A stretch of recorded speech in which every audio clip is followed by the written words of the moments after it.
That time zone, man. Oh my goodness. Everybody getting ready in the chat. Welcome, ladies and gentlemen. We are just about to get started here. Now, while Rockfish Games is a dedicated and meaningful German-based company, I am located in America and I have a very specific time that I have to stream. So this particular month, we will be 1 hour off of our normal schedule until Germany cycles over to their daylight savings time and all will be well with the world once again. So we will be starting in less than a minute here. Stay tuned.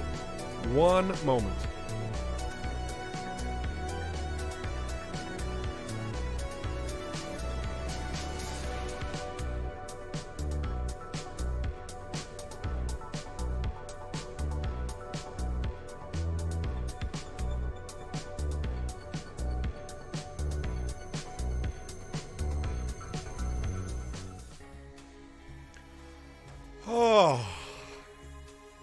Oh my goodness.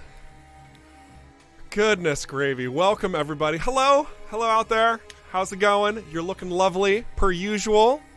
So dandy, in fact. Oh my gosh. We are live across Mixer and Twitch and YouTube and Steam. So welcome to all of our audiences wherever you reside. Hopefully you're all staying well and staying healthy. My goodness. The world is turning in such a strange way. It's so interesting, but we're all here. We're glad that you're here with us. We're going to have a good time today. So, who am I? My name is Eric Schrader. I'm the community ambassador for Rockfish Games. Hello, welcome. And what that basically means is that I talk to you guys, I talk to the developers, we make happy, we create things that you guys want to see, and I let you know what we're working on behind the scenes. I also work on the development team as a design consultant. What does that mean? It means I talk to them about game mechanics and design, some of which is the stuff that you bring up. And then I'm also a quality assurance tester, which means that I get to try out the experience and see if it's working as intended, and if it's not, then we fix it, and if it is, then it's like, hey, now we get to show it to you guys. So it's fun. It can be fun. Sometimes it's grueling, but the point is that we're gonna pretend that it's fun. Excellent. Oh my gosh. But I want to just say hello. There's a lot of people already in chat who are just talking them out. We also do have the big bad boss man himself, Michael, who is raiding the Twitch chat. Good stuff. We have some powerful community members there as well. We've got Will, who forgot what he was supposed to do again because he lost the post-it note. He's known as Shuzan. Will, we need to add the YouTube link to our little promo wait page. That's what we need to do, because a lot of people are over there. Then we have Matsumuri Media. He is known as James. He's our events coordinator from the American side of things. He does a very dandy good job with that. Unfortunately, a lot of the upcoming events have been canceled or rearranged, but we will find a use for him in some capacity, I think. Boom, got him. I'm just messing. It'll be good. Oh my gosh. But no, we have a really good time all over the place. I see so many community members like Hazy Devil, who's popped in. We've got N3XP3R. We got Zurilia. Always a pleasure to have you, dude. We have Solus. We've got T3 Cube. Who else has popped in here? Oh my gosh. Corius. We've got Nightbot. That doesn't count. Forget I said that one. Oh my gosh. Oh my goodness. And we have Jackson over Tasukahara over on YouTube. Welcome. Our school is canceled for the next 3 weeks. Yeah, that seems to be a common trend. A lot of people are on spring break, so they're getting extended breaks as the new norm, it seems. So yeah, it's good stuff. It's good stuff.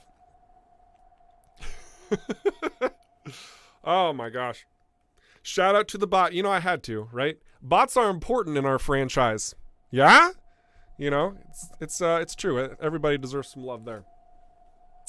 Heavon over on YouTube. Hello there, he says.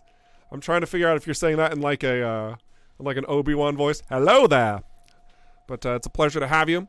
So, What are we doing today? What's the stream about? What are we covering? These are questions that I know that you want to ask, and I'm going to answer them even if you don't. So we are covering the basics of Everspace as well as Everspace 2. We are going to be showing some hopefully higher level gameplay here, just walking through the motions. Then we're also going to be recapping everything that Rockfish has done this week, including how COVID-19 has affected our workplace environment, as well as things moving forward from that capacity. And we are also addressing the reveals that we showed last week. So if you missed that and you have no idea what I'm talking about, we'll be covering a lot of, especially the cockpit interiors and what we are doing moving forward with that. And also some really sweet screenshots of the exteriors of the ships that we've been working on for you as well.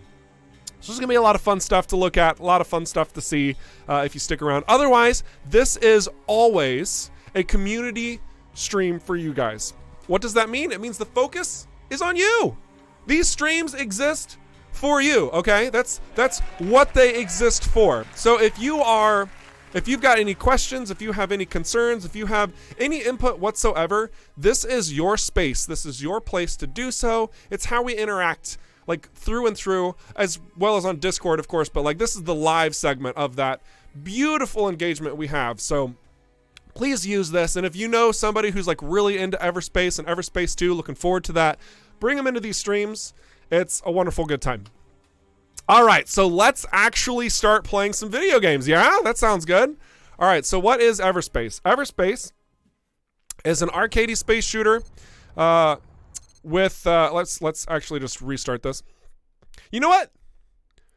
Let's actually continue where we left off, because this could get really exciting, actually. So we are going to continue this game in the Sentinel in Sector 4. We're going to show some late game situations of the awesome stuff that you can do. That's what we're going to do. Perfect. That was definitely planned, 100%. Okay. So we are going to do that while we are answering any questions that you have and having some wonderful conversation. It'll be beautiful. Oh my gosh. Use lightning gun. Woo! Absolutely. All right, let's do it. So we have a wormhole in this area. The Sentinel is also a DLC fighter. The DLC fighter. I said that like there's multiple DLCs. No. There's one DLC which adds a crap ton of content. Oh my goodness. It's actually ridiculous how much content our DLC adds. It really is. So we're going to be showing you more of that sweet, sweet content in this later game situation, and how you can capitalize on all the things. As a roguelike in Everspace, your goal is to make it as far as you possibly can before your demise. So through that, you'll want to collect as many resources as possible, destroy as many bad guys, collect all that loot, and prepare yourself for the next challenges ahead. There are 6 full sectors that you have to deal with, and then a 7th sector that concludes the run. So where we're at is the second half of the run itself, where things can start getting really dastardly on us. Now there are a lot of different types of resources to grab and to better yourself, one of which are these access keys that we have 9 of, my goodness, which allows us to sneak in here and grab all this loot.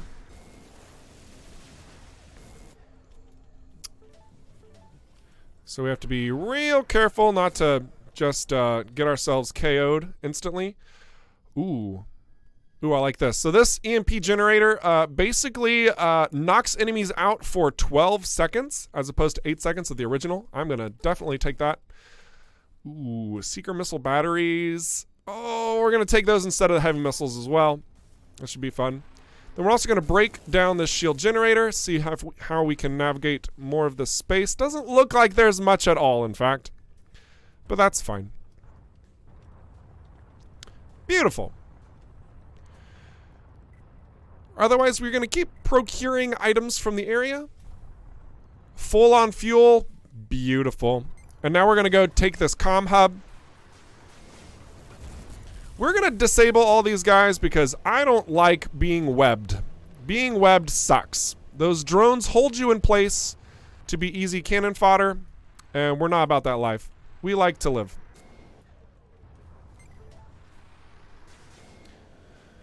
Wonderful. The device that we used was that EMP generator that we just picked up. You can see it at the top of the screen. It's the third item. You can actually trigger it on PC and, on PC through the mouse and keyboard by pushing the number 3. Makes things delightful. More drones. Oh no, the drones are taken care of. Good. Why are we an hour earlier today? Asked Bloodstar. I know that this question is going to come up a lot. Basically, America. That's the answer. So for 1 month's time, it's I think it was like the first week of March. I think. I don't remember. Daylight savings times in America, specifically for the ones who honor it, is like at the beginning of March, whereas in Europe, a lot of countries are at the end of March. So that's why we're going to have a 1 month's time period where it's an hour off. So just for a month, and then we're going to cycle back and be our regular schedule again, operating as normal. It's kind of silly, but you know, it's just kind of the process of the world that we live in. Are outlaws web developers? Talon, I like your thinking. Some of them probably are, because I have seen some terrible websites. Yeah, uh-huh. Anyway.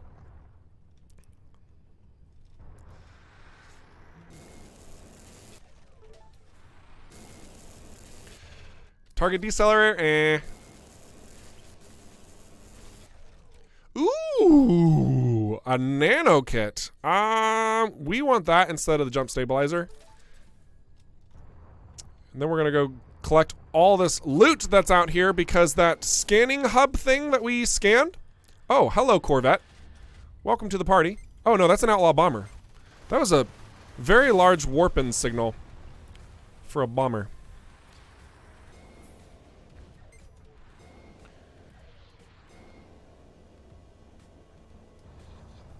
We buttered him up with a destabilizer missile, which means he takes 80% more damage.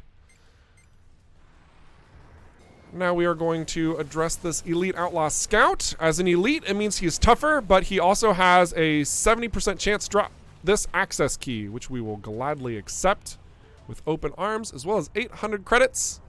Feels good. Okar forces are inbound. This is a timer that lets you know you have spent way too much time in a given area. So they're going to come shoot you down. But we're going to leave before that happens.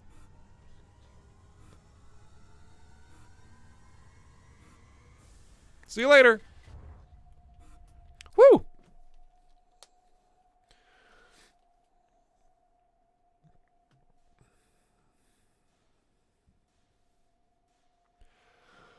Yeah, so really I actually agree with your sentiments there. But such as they are, you know. We don't have any daylight savings time for quite a number of years already. Sniper NLN, where do you live? Yeah, honestly, I don't mind whatever system it is that we end up using. My biggest complaint about all of it is that it's consistent. And this is the same thing when it comes to game design, honestly. Like, as a game design consultant, if I see inconsistent mechanical systems, that's a really big problem. This is a world mechanical system. We need to update the world server to like 0.1, 0.2. You know, let's get that adjusted. You know what I'm saying? Oh my gosh. Russia, okay. Nice. All right, so now we are in a hazardous area. Yeah, standardized time. That's essentially that's exactly what I'm talking about. Let's see. Let's take out these swarms of fighters in this area. These guys are really devious for us in this particular zone because they don't have any shields. Now, this lightning storm you see around us, this is going to deplete our shields every time we get hit by the lightning, and it's very, very random. The other big thing about this area is that our ship in particular is not very strong without shields, and we are without shields. So we have to be very careful here, or the run could end quickly.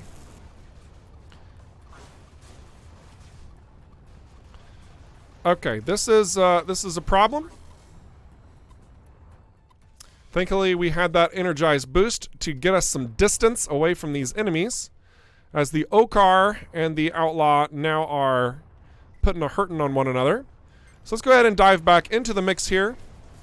See what we can do. We are getting ready to EMP everybody once again. This should help us out considerably. It's all about using the devices on hand in the Sentinel, because the Sentinel is very much a device hoarder and utilizer, because it has a ridiculous amount of energy. Thanks. So it's really capitalizing on what our ship provides us in this current run and how we can manage and overcome the challenges ahead of us. So thank goodness that we have all of these different devices. We have this drone disassembler, which we neglected to use because I'm silly. We have this EMP generator, which is proving to be quite useful. We have the static discharger, which deals damage to nearby targets.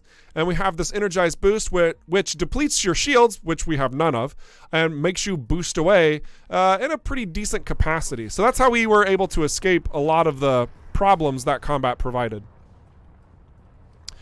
Now we're going to be very gentle in navigating this space in order to obtain as many resources as possible before we move on to the next.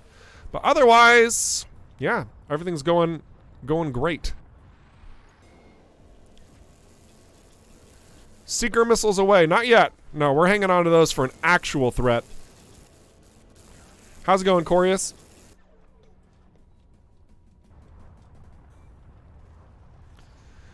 Ooh. I would love to take this, but it doesn't fit on the ship because it is class restricted. Basically, class restrictions mean exactly that. Certain ships can use them and others cannot. So armors do not work on the Sentinel. Woo! You'll notice that's a direct change in Everspace 2. If you haven't heard of Everspace 2 or you haven't seen it, basically armor is one of the core modules of a ship that you can update and change. And some of you may be asking, well, why did it change? That doesn't make any sense lore-wise. Well, let me tell you what. Actually, it does. This is because the ship that we're flying here is a colonial vessel, whereas the ship that is being flied in Everspace 2 simply is not. It is the same class of this ship that you see, but it can have different modifications and abilities than what you see from the fighter here in Everspace 1. We're going to go ahead and take this, even though we're probably never going to use it. We'll grab some of these engine boosters. Ooh, I'm going to take that. I'm going to take that. This could be really fun or really dangerous, but we're going to use that. So what that does, this engine booster, here, I'll just show you really quick. When we use this, we now navigate like a freaking scout. We move really freaking fast. But like in a situation here where we don't have any shields, if we run into an asteroid, we're basically dead. So it can be very, very, very useful or incredibly terrible if we're not careful. What PC are using to play both games? Asked Melon. You are Demelon, let me tell you what. Basically, I'm using a beefcake machine. It's got is it a 20? I think it's a 2070 graphics card. It's oh my gosh, it's an AMD. I should really have the stats on hand to answer questions like this. Basically, it's super beefy. That's the point. We have to do this in order for testing purposes. Is the main thing. So I'm not going to just be like your standard average user in this capacity, but just regarding the gameplay and the game space of what we're moving towards with Everspace 2, just to throw it out there, we are optimizing considerably to make sure that the game will be playable for as many different target demographics as possible. We did that with Everspace 1. In fact, whenever I originally played Everspace 1 for the first time, it was... I was using basically a potato of a machine. It was a really bad computer, and I was still able to run about 60 frames per second with lowest graphical settings. It was quite nice. It's quite nice. And we're shooting for that same motivation moving forward with Everspace 2 especially, so that as many people as possible will be able to play it, because that's the main goal. And then obviously you get these sweet graphics if you've got the beefy machine to back it up, right? Oh my gosh. So good. So good. All right. Let's go destroy some stuff.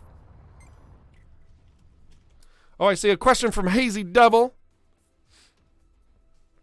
Is there a possibility to get buffs and benefits if we are near a star? Something akin to a solar panel effect on different equipment weapons. There is that possibility in Everspace 2. There is not the possibility in Everspace 1 because it is fully complete. We are done developing Everspace 1. Yes. But yeah, we've got a lot of really solid ideas coming from the community at large. And we will be playing around with a lot of different effects that different modules that you'll have on your ship in Everspace 2 can do for you. Should be nice. All right. Whoop. All right, there we go. Static discharger comes in handy, let me tell you what. One of the things that I really like about static discharger is that it deals just enough damage to prevent your opponent from gaining its shields back, which is a very huge benefit.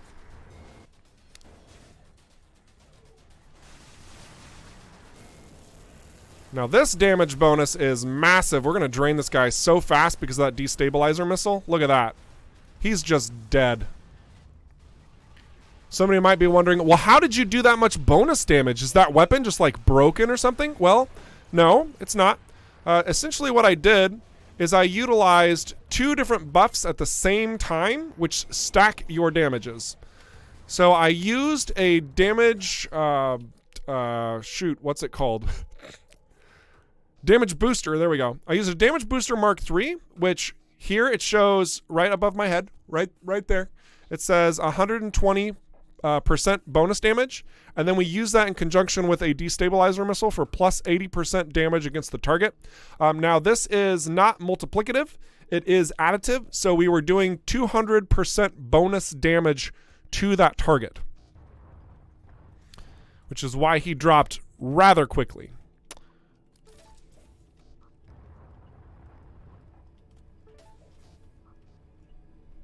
Mining ore in the middle of a battle. Yep.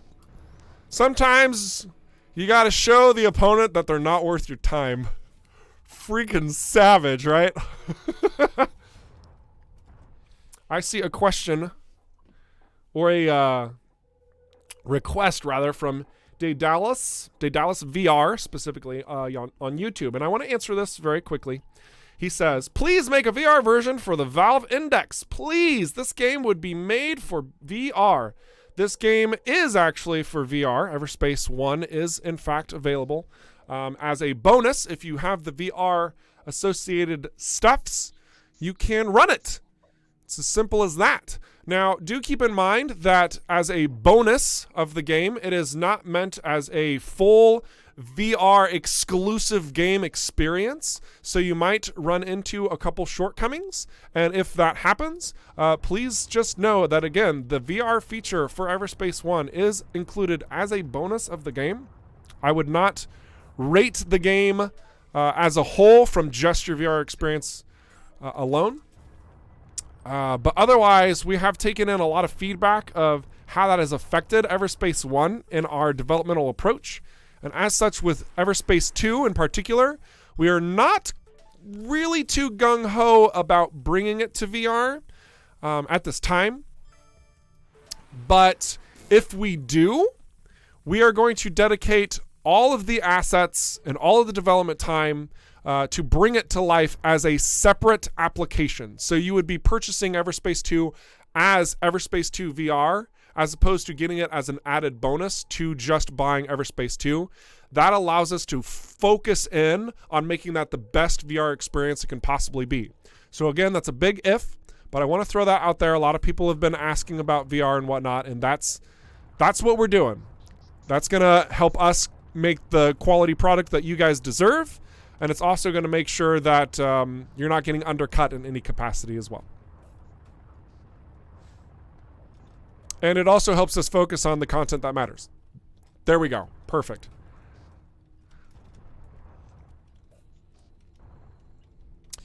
GMB stuff. Sometimes you don't want to take this. Sometimes you do. I'm just going to take it because why not? There's only a couple of the guys nearby. I'm not too concerned. I think they hit their own... Yeah, they hit their own fuel pods. Ha! Silly them. And then we're going to go see what's over in this site. And I'm going to show you guys a little trick and how you can get in here without actually using an access key. Because this is the one site that you can do that with. Well, there's actually another one, but I digress. All right, so you ready for this pro gamer move? So you want to look inside here. Ooh, there's a sentry drone. But more importantly is this shield generator. You can barely see it right there. And we want to line up the shot to where we shoot it just like that. We've destroyed the shield generator. You can see it on fire there. And now check this out. No shields! So we can go right on inside here. This has been your healthy pro tip of the day for Everspace and exploiting the riches. Oh, look at these. Oh my gosh, look at all these goods. Okay, so I think we're going to have to take this thermo gun because that could be a lot of fun shenanigan stuff. Of course, we also have a pulse laser MX. Oh my gosh, I love it. It's my favorite weapon. I have to take it. I'm sorry for anybody who was wanting me to use a thermo gun. I have just completely ousted it. Oh my gosh, because I love the pulse laser. Pulse laser MX. This weapon is lovely. For those of you who are pointing out, wait a second, you're using dev cheats. You're supposed to only have one weapon on board the Sentinel. You're correct. You're absolutely right. However, we do have a upgrade in this run. It's a primary weapon slot. It adds a primary weapon slot to our ship. So that's why we have 2 weapon slots right now, because we obtained this through a GMB facility that is exclusive to the DLC. You're probably going to hear me say that a lot. And that's how we have that bonus slot over here. Quite nice. Quite nice. Let's see. Doc Gambler on YouTube asks, is there somewhat of a skill tree and is there replay value with different ship classes? This is actually a really good question. It looks like Matsumiri Media jumped in already, but I am also going to affirm you this on the stream as well. There is a skill cap. It's definitely a skill-based roguelike with quite a bit of progression and replay value. It's definitely a game that gives back the more that you put into it.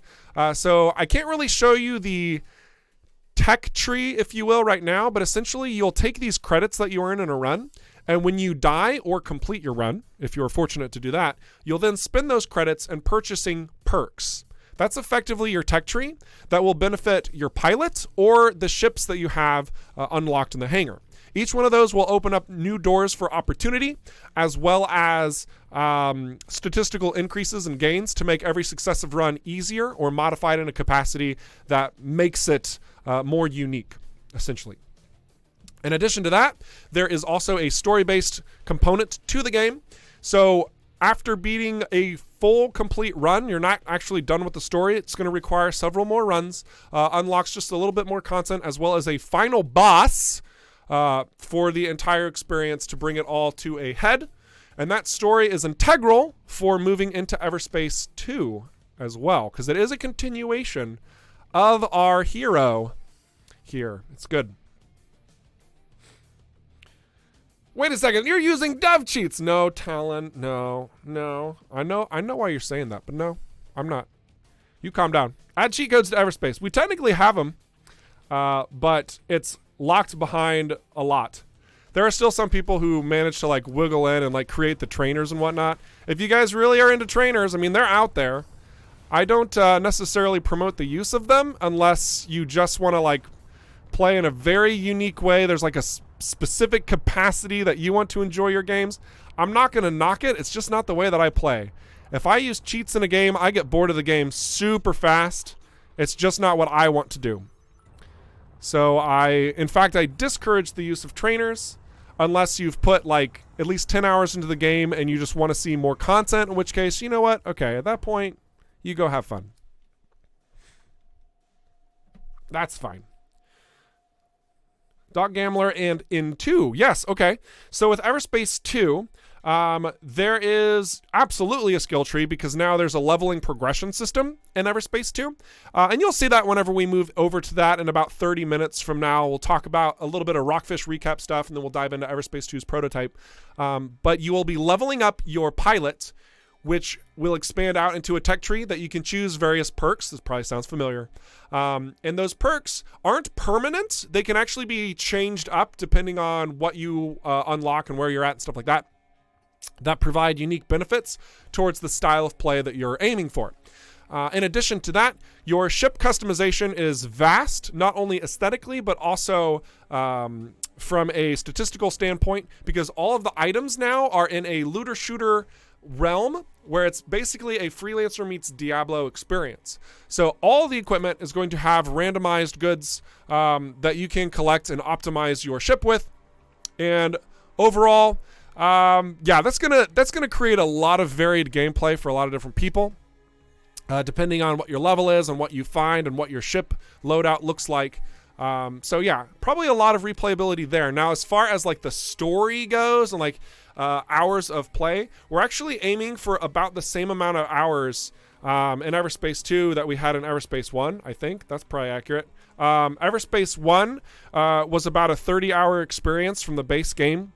And Everspace 2, we're shooting for about a 20-hour campaign for Everspace 2, but then in addition to that, you can branch off and go do your own thing, take on the jobs that you want, go explore that area, make nice with this faction, absolutely dominate this other one, and suffer the repercussions of those actions outside of the main story campaign in a more pseudo-open world environment. So it's really kind of like what genre as a whole are you looking at and how do you enjoy that space? Because if you like a roguelike where you're trying run after run after run with a unique setup each time, then you're going to get a freaking ton of hours out of Everspace 1, but Everspace 2 might not look as appealing because it's more linearized. Versus if you want something more linearized and more flexible on what you want to do when you want to do it, Everspace 1 might not actually look that appealing. You might not get very many hours out of that, but Everspace 2, you could, depending on the type of player you are, you could get 50 hours, you get 100 hours, you get 500 hours, depending on the type of player that you are. So there you go. I hope that's a solid answer for you. But yeah. Favorite ship is the Sentinel.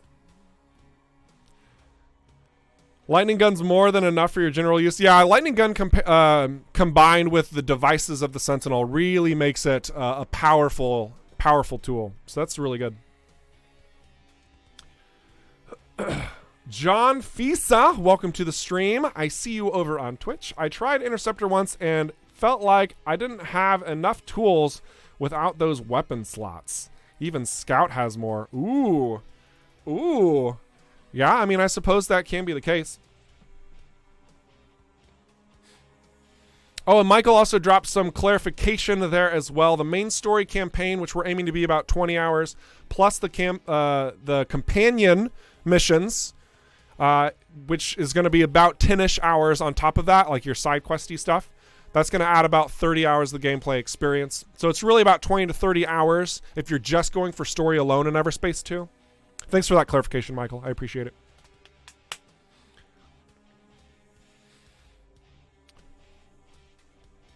Caden, oh my gosh. Welcome to the stream, sir. Thank you. Yeah, Doc Gambler, thank you so much for coming to the stream and asking these questions. It's exactly the purpose of these streams. So really, you are the champion here. Thank you for being here and being awesome. All right. Let's not get sucked into this black hole and collect all the sweet things. Man, this is we keep finding a lot of these colonial derelict space stations, which is quite delightful. in fact. We are going to go ahead and open this bad boy up because we still have like 1 billion access keys. Also, there is a storm going on outside. Oh my gosh, there's a turret right in our face. You get out of here. Ouch. So we're just going to hang out inside here in this broken down place so that we can't get hurt, hopefully. Warp through the black hole. You know, it's funny that you say that because a long time ago on a forum far, far away, I actually had mentioned that it would be a really cool Easter egg if you lined up a warp through a black hole. It would like wormhole you in some capacity or degree. How cool does that sound? That would be amazing. Turns out that when I recommended it, the ability to add that into the code was absolutely impossible. So we'll see what we can do with Everspace 2 stuff, even though I think as of right now, it doesn't look like black holes are on the table within Everspace 2, specifically with how we're designing the world. But a lot can change. We still have a lot of time in the future for development, so we'll have to see what happens. Otherwise, I'm going to collect these goods to feel good about it. Let's see. We got a tech container up there. Collecting this, and then we're going to try and be sneaky. A sneaky sneak and get some of these dark mattery goods. Let's see. Do we have anything? You know, we're gonna do this. We're gonna remove our drone disassembler because we're not using it anyway. It's a really good device, by the way. The fact that I'm getting rid of it doesn't mean that it's a garbage device. You can use that drone disassembler and basically cheese the game, in fact. Very, very good device. I'm just getting rid of it because I'm simply not using it. Instead, what I'm going to do is I'm going to grab this tractor beam Mark III that increases my range, my tractor range by 700 meters. This is a very large amount, very large increase so that I can get these goods near the black hole, hopefully without dying hilariously.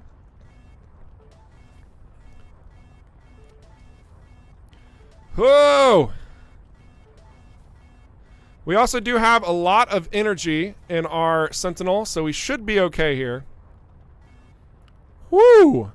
If that shaking bothers any of you, sometimes it bothers me, in fact, you can actually disable the camera shaking.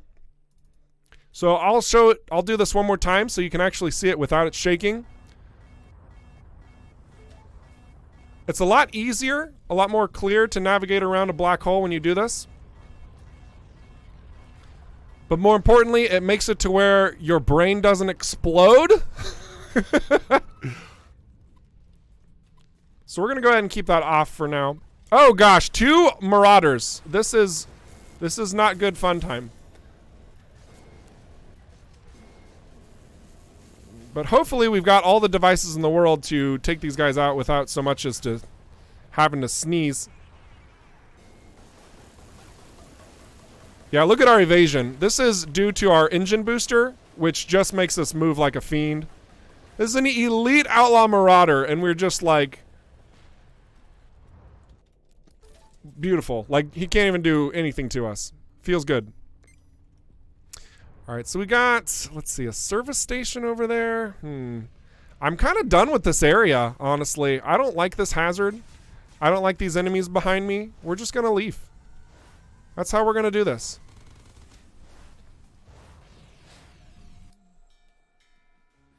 Oh my gosh, sniper. You guys. Oh my gosh. I missed part of a conversation here. Let me see. Let me catch this up.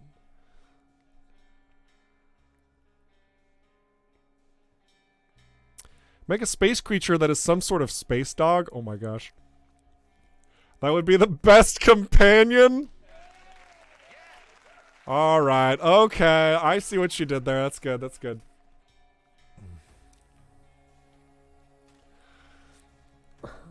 If black holes can't be in the game, maybe they can be in the skybox backdrop so you can see a very distant planet or star getting torn apart. That sounds like a really cool idea, Caden. We'd have to be really careful with how we do such a thing, just because you can literally fly to the celestial objects you see in the background. So yeah, we need to be careful about that. So Zerillia says, I think black holes that crap you out somewhere else inconveniently, perhaps, instead of slaying you for Everspace 2 would be cool. Unfortunately, that would actually be inconsistent with our lore and how we've established black holes versus wormholes in particular. Black holes basically suck you in and crush you, whereas wormholes are the ones that can spit you out somewhere else, possibly inconveniently, or also possibly to a location that you desire based on the equipment that you have on board. I do like your mind space, don't get me wrong, but we do need to be consistent with the world that we have crafted around us as well. We'll see what we can do, though. I'm liking the discussion that's going on over on Twitch. You guys are delightful. Always thinking of new stuff. It's great. It's great. Whoops. Only Space Whale, says Sniper NLN. That would be pretty dope, wouldn't it? All right. Let's keep moving on, shall we?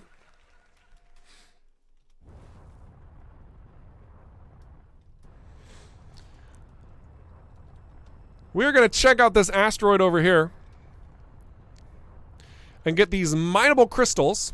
And we're going to use that to upgrade our stuff, because upgrades are awesome. Yeah. It's a video game. We want better stuff. That's what upgrades do. That's what we're doing. So this pulse laser MX that we're not using a lot, what we want to do, oh man, we don't have a fire rate mod Mark III option? Oh yikes, we need more crystal. We got to find more crystal, gang. That's just ore. We don't care about no stinking ore. It's going to be hard to find crystal this late in the game, I think, but we're not going to give up hope. We're going to see what we can do.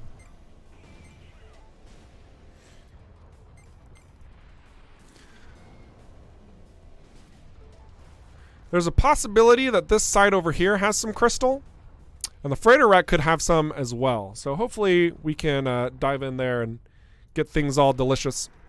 Oh, I just saw the comment about space cats from Jay Baldwin.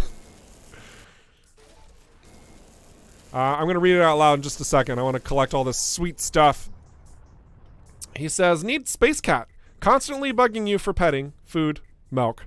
Oh my gosh. Maybe that, you know, it would be really funny is that like you go to your cockpit view and all you hear is meow, meow, meow. You're just like, cat, leave me alone. It's like getting up in your face and you can't see. Oh my gosh, cat, get down. Oh my gosh, get off of me. I'm trying to like destroy some allies here. Meow. Oh my goodness, how hilarious would that be? It's like you turn too quickly and you see the cat just like hit the windshield like meow. Oh my gosh. Things that dreams are made of, right? Oh my goodness.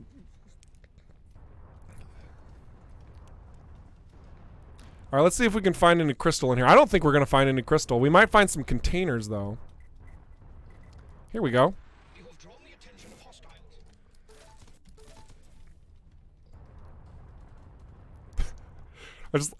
I just envision it where you're just like in here and all you see on the screen is just like this little paw that's like coming in front of you and just like, come, get off of me. Oh, gosh. That would be pretty funny. Also incredibly complicated probably to plug into the game. So if Hans Christian or Andy's watching this, I know they're just going, are you serious, Eric? Why would you even entertain this idea? Now everybody's going to think we're going to add that into the game. Oh my gosh. Let's take all of these things and scrap them. Beautiful. See, we got about 20 minutes left for showcasing Everspace 1. We'll see if we can complete a run. Should be more than possible. We'll book it through Sector 6, I think. Maybe we'll show a frigate, an Okar frigate.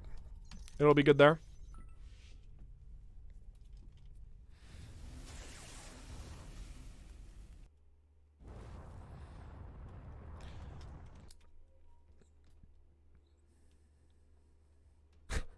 Sola says, I think this cat is the first DLC. I'll totally buy this. Oh my gosh.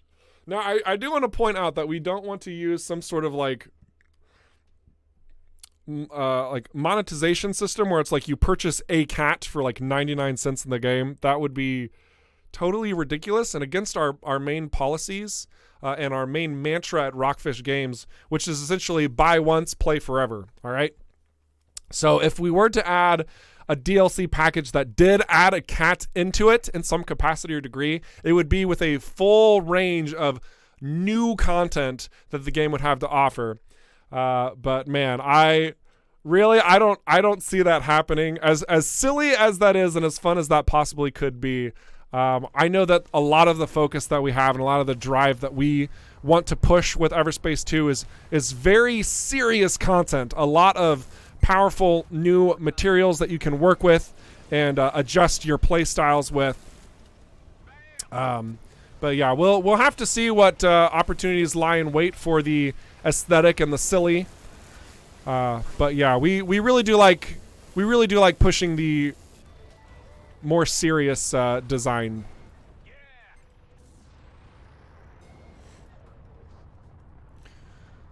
Got some nanobots. That's always useful. We're just gonna bounce out of here because this is an area that is making us shieldless, and that's not good for anybody.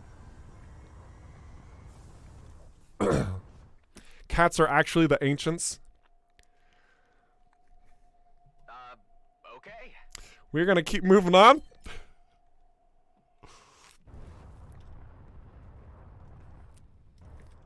The cat could make a new category of speedrun.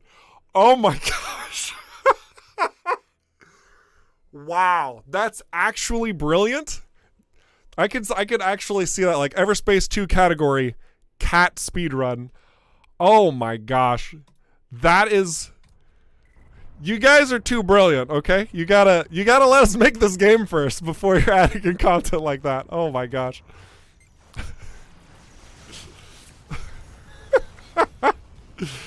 Wow. Hey Jeff. Yeah, Bob? You ever finish Everspace 2 on hard mode difficulty? Yeah, it's easy as pie. Why do you say so? I just finished it on cat mode.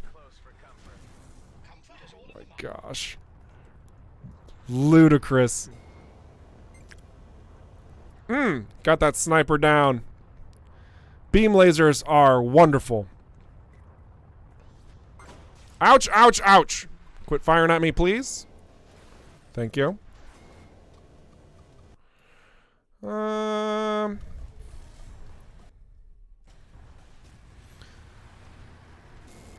So what we're doing here is we're utilizing the Sentinel's primary functions and how you have a lot of different devices that you can use at once because a lot of slots and a lot of energy to do so.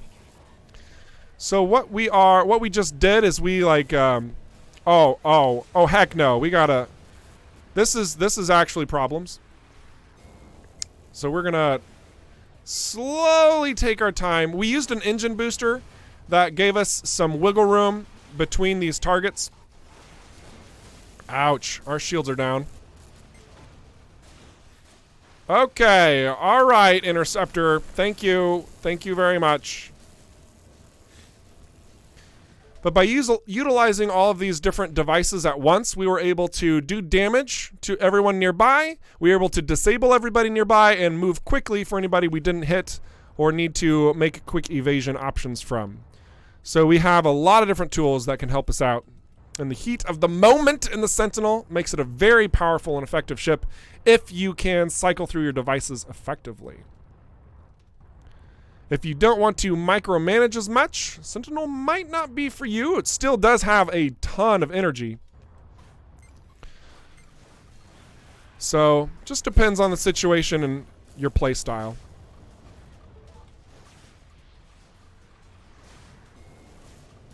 Oh, that missile could have really hurt, but we avoided it, thank goodness. And bombers are slow, so we're just going to take them out. No worries. Let's go see what this trader has. See what's going on there. Oh, it's Terrene. It's not just any trader. All right. Well, let's see what he's got. He has some wonderful sails. Let's see. What do we have? We could probably cycle this out for something, maybe. Maybe not. He's got some really good stuff, but I think that we're happy with what we have. Tareen, protect me! Also, it looks like there's some debris over there. We're going to have to check that out, that minefield. Tareen, you're doing nothing, buddy. Come on, dude. Get on this. And we're going to disable this guy from blinking, at least. There we go. Alright, where did that minefield go? It's behind him. Alright. The reason why we were able to keep out of the range of the minefield is because we have this tractor beam. Really, really useful in the right situation. Definitely want to capitalize on that. Very, very good stuff. Oh, we missed a guy. Alright. Now it is your time to die. Beautiful. Power cells. Wonderful.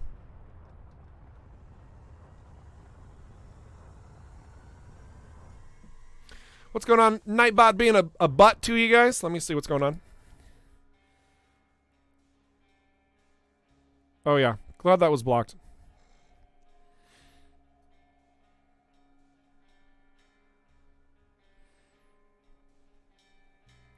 Oh, it's legit?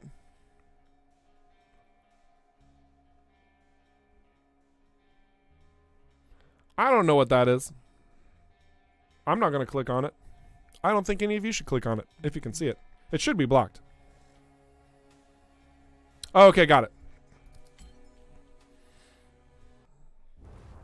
Oh, Joseph, I totally missed your comment. I completely left the area without even reading. Oh my goodness. He said he would have went for the Energy Extension Mark III. We already have one, so that's to our benefit.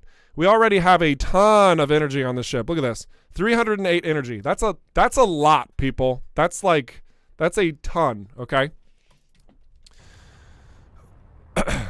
So we are going to keep this up and utilizing our energy to just like fly up close to these guys and watch them just get electrocuted. And also we're going to use this to disable this interceptor. Like, look at this. The Sentinel's just like so powerful in this regard. You can't even touch it with how it manipulates the battlefield. Really? No, I'm an AI. But I can say these things. Now, this might prove to be a little bit more dastardly. Oh, gosh. Oh, we actually backed into an asteroid. That was not good at all. So we are slowly dying. Let's see. Nano Injector Mark III will be good to have on deck here. We need to take out this interceptor. This is priority target number 1. It's going to be a little bit hard to target him down. We got him. All right. Give me those nanos. Thank you very much. And now we need to take out this Okar Corvette, which shouldn't be too much of a problem, I don't think. We've got plenty of energy.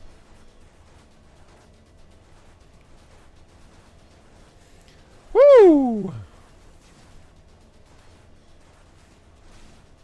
Now we are out of our destabilizer missiles, which is unfortunate. You can actually see the difference now that that's gone and how much harder it is to take out this ship.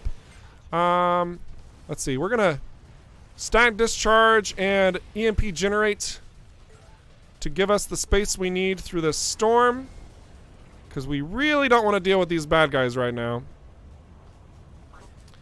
Especially now that we're out of shields. Just want to move a little bit faster. You can hide behind asteroids in order to prevent damage, but that also means you have to hide behind them from shots from your opponents. We are surrounded on all sides! Ah! We'll be okay. We are going to boost over here. Oh man, we're waiting on recharge timers. Oh my gosh. All right, so what do we have? We've got more than enough to make up for this. We have about 8 minutes left, so in fact, we're actually just going to jump. We're just going to jump.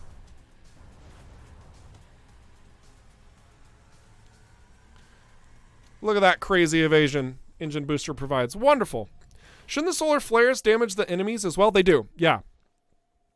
They do. The thing is that you can't really see them doing too much damage to them in that area because the Okar have very impressive shields. So just a little tiny sliver of their shields was really taken out on them before they started engaging us. The main benefit that it had is that they couldn't regenerate their shields because they were constantly taking damage. That's how we were able to capitalize in that moment. But yeah, I can assure you, they were absolutely taking damage as well. Good thing to point out. All right.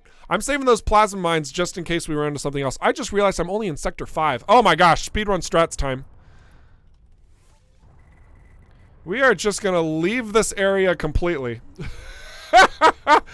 2 jump stabilizers, one of which is a frigate. I know that you guys probably wanted to see that battle, but we are going to keep moving. Yikes. That was a dastardly location right there.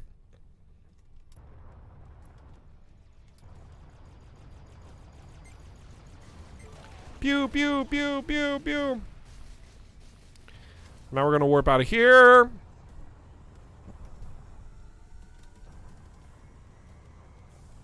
Beautiful.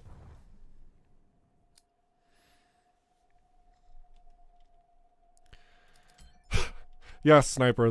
That is correct. The hazard was also doing damage to me. All right, let's just get over to this jump gate quickly.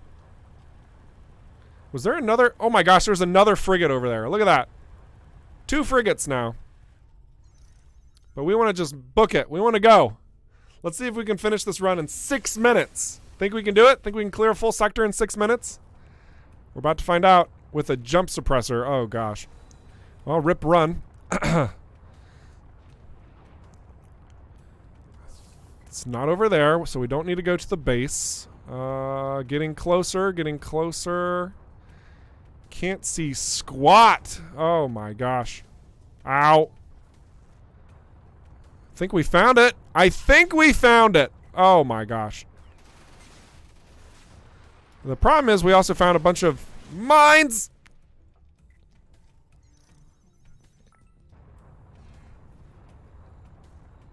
Okay.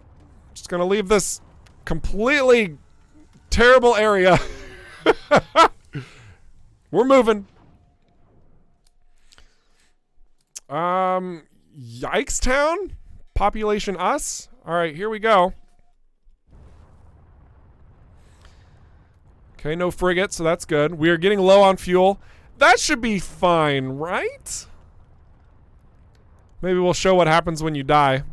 If we don't make it. I think we can still make it. It's gonna be close.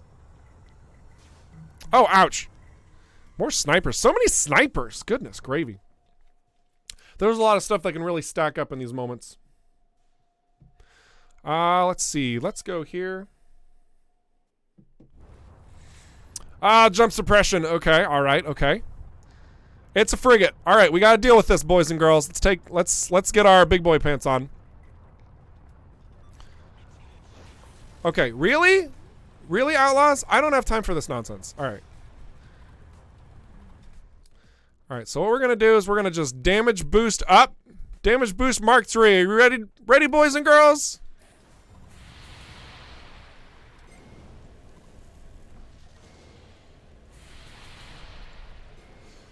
Shouldn't be too hard, actually. We have a ton of speed through our energized everythings. We're able to just pump him full of delicious death. He is gone, ladies and gentlemen. He is destroyed. Nice and simple. You guys think this thing's a challenge? Ha! Actually, they can be really tough. We were really prepared for that engagement. So that's good.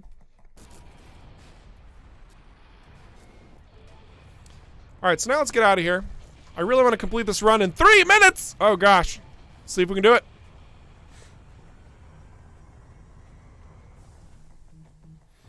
This is the late game situations where you have compiled the best assortment of gear, where you have a lot of different options, diversity of equipment, where we can really, really overpower our opponents, even the strong ones,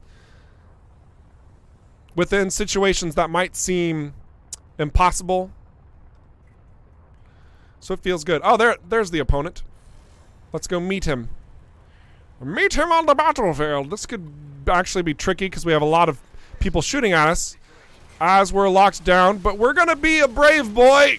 All right.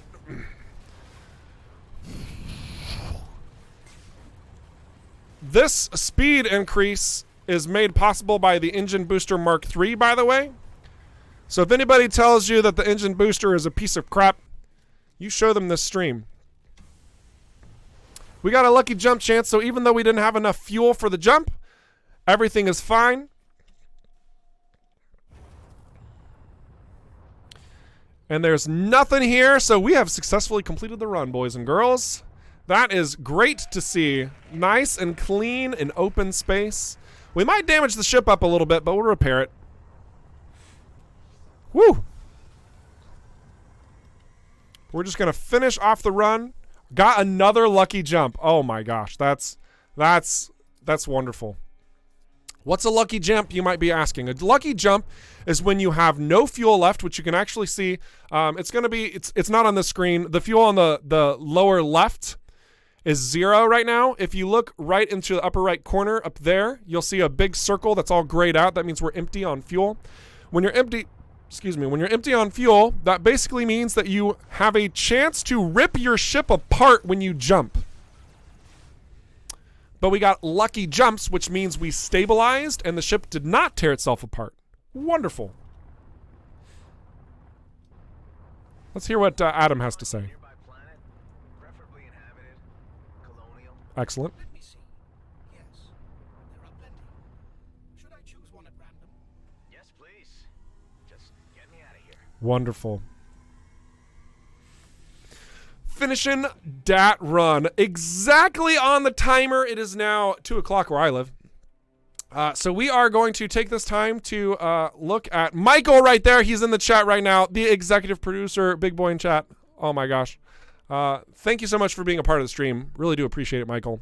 As well as anybody else on the Rockfish team who is out there lurking, because I know you're there. I know you do what you do. So thank you for being who you are and being awesome. Lots of people to thank, both on the team as well as the supporters through Kickstarter. Look at this ridiculous amount of names. Okay, this is insane. We would not exist without you. Thank you. Thank you for allowing us to exist. It's really, really appreciated. Oh my gosh. Huge, in fact. All right, so we are going to return to the hangar and we are going to start prepping for the next segment of the stream where we are going into, what are we doing? Everspace 2, and we're going to recap everything that Rockfish has been doing pertaining to this week. So do stay tuned. We will be right back, and awesome as usual. Like 2 to 5 minutes, if that. In the meantime, also feel free to check out our Discord as well as our Twitter at Rockfish Games and Everspace_game, as well as our Twitch and soon to follow our YouTube page. Isn't that right, Will? We're gonna add that to. We're gonna add all that stuff here so that you can get there very quickly, very easily. Discord, we have so much fun with you guys. Highly, highly encourage you to do so. All right, I will be back in just a moment.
AZ Devil, you make a really good point. Will, I do think that we should probably add the forums on this little list we have as well. You can get there by going to forum.everspace.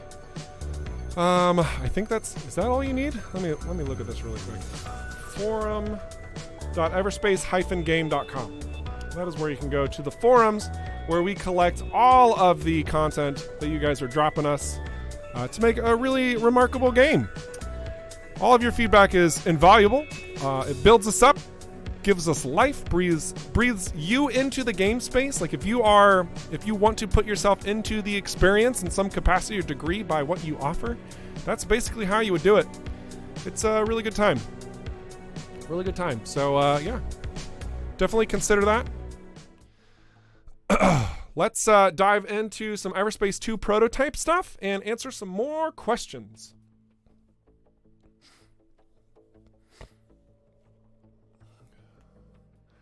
Let's see. Jackson, Everspace 1 question.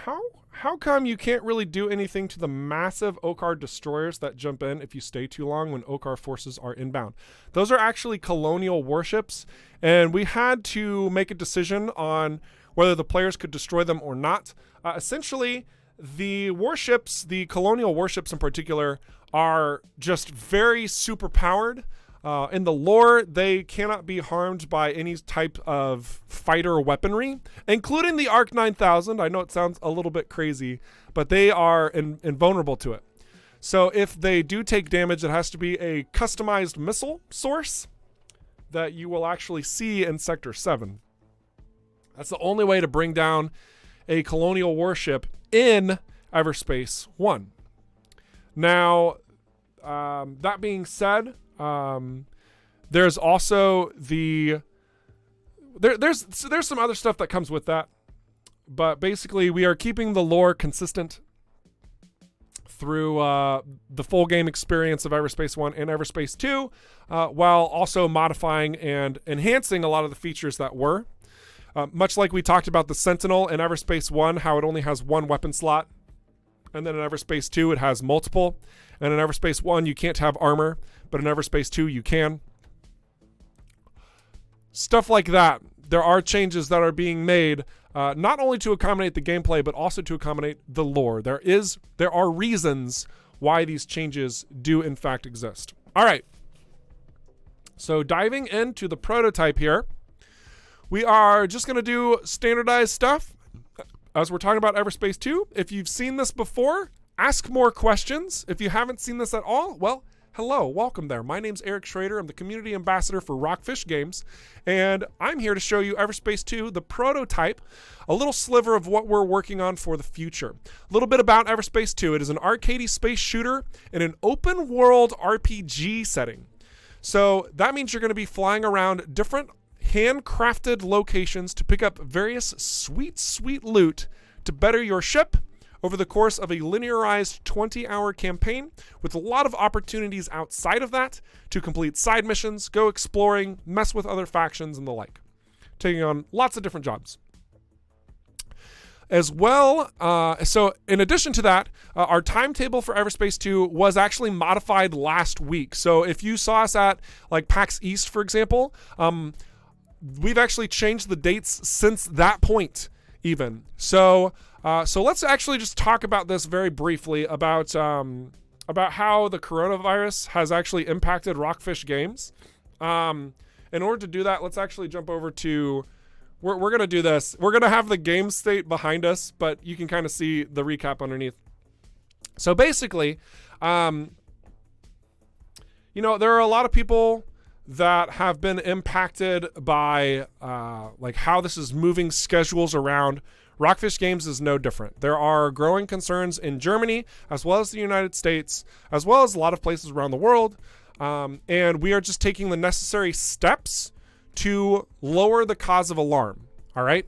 This is not a state to be freaking out in. This is to take proactive measures to avoid the untimely situation of being infected, stuff like that.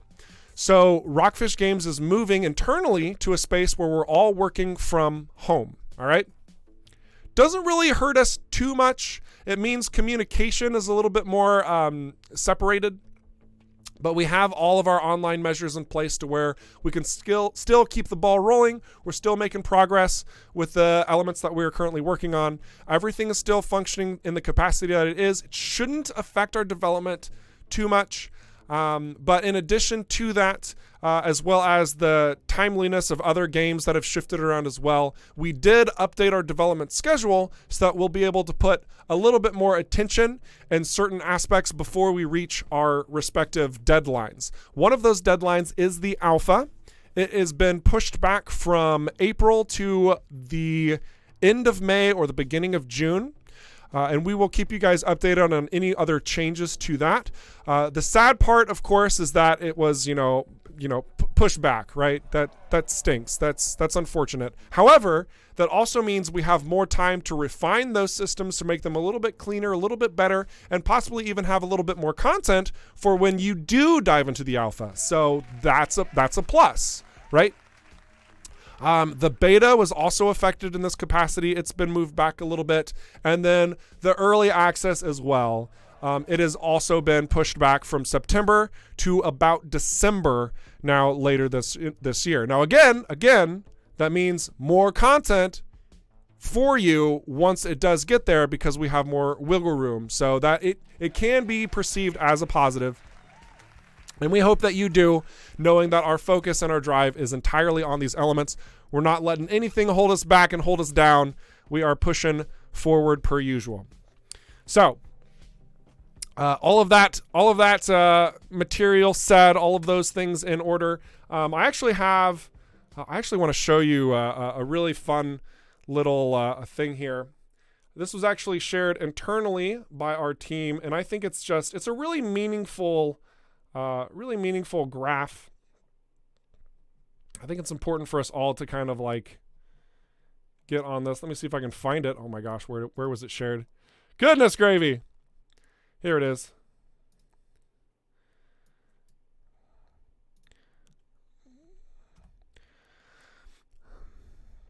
There it is. So it's all about flattening that curve, all right? That's everything in a nutshell what we're doing here at Rockfish Games. So again, there is no reason for cause of alarm and freaking out. We are taking the necessary safety precautions and safety measures to make sure that we can keep doing what we're doing and not hinder or hurt anybody else and their spaces and their places for addressing their specific needs as well. All right? I also encourage you to please share this with your loved ones. Because I think it's important. I think it's important to follow and important to do. It's good.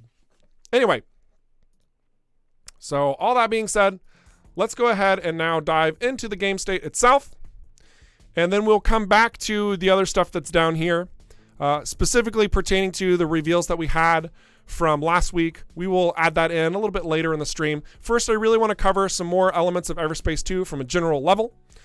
So let's do exactly that. Here we go.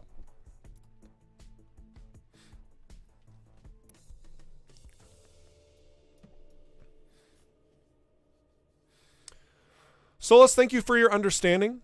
Sincerely, it's really appreciated.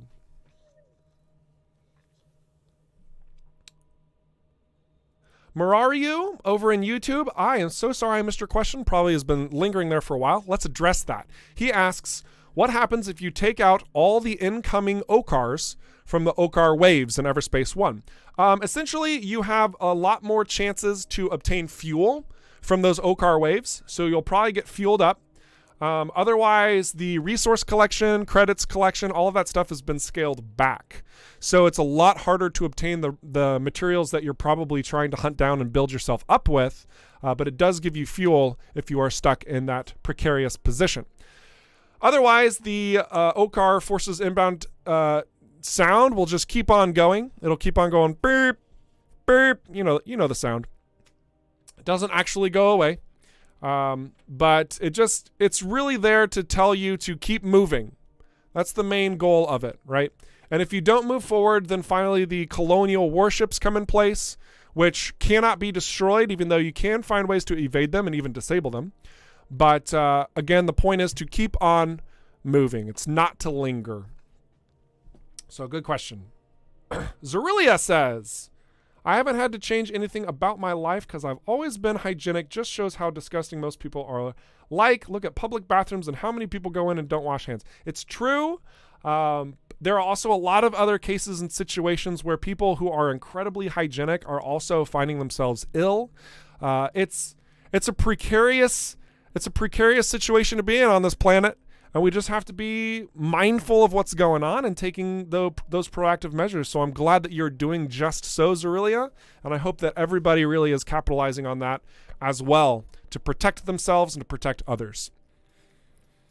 All right, so Everspace 2, we're in this hangar bay. What's all this hangar bay stuff about? We didn't have a hangar bay in Everspace 1. Well, okay, so that's a complete lie because you actually start in a hangar bay. But the point is that this one is actually like in the game. Like let me show you. Like this hangar bay, it's right here. Like you can actually come back into it. Is this the cloning facility in Everspace 1? No, it's not the cloning facility in Everspace 1. This is the home base that you will be obtaining at a certain point within the game that stores your ships, among other things, which we will talk about at a later time when we have more things to reveal about everything this home base does for you. But for the moment, we have 3 different ships to choose from. Now, these are placeholder names. In fact, a lot of the content that you see here in this stream is placeholder. My ear itches, so give me 1 second. Oh my gosh. Whew. Is there a mouse in my... No, actually, there's like a little hair. Ha! Perfect. I think that hair was itching my ear. Crazy. Anyway, Everspace 2. We have these 3 ships. Familiar naming conventions here. We have the Sentinel. Doesn't look familiar as the Sentinel. We'll get into that in just a moment. We have the Interceptor, which actually does look kind of similar to the Interceptor of Everspace 1. And the Assault Fighter. Again, these are work in progress naming conventions. So it's very possible that this name is going to change. It's going to change, everybody. Whereas the Interceptor and Sentinel are pretty much locked in. I will say that. Oh my gosh. So let's talk about the looks of these ships very briefly.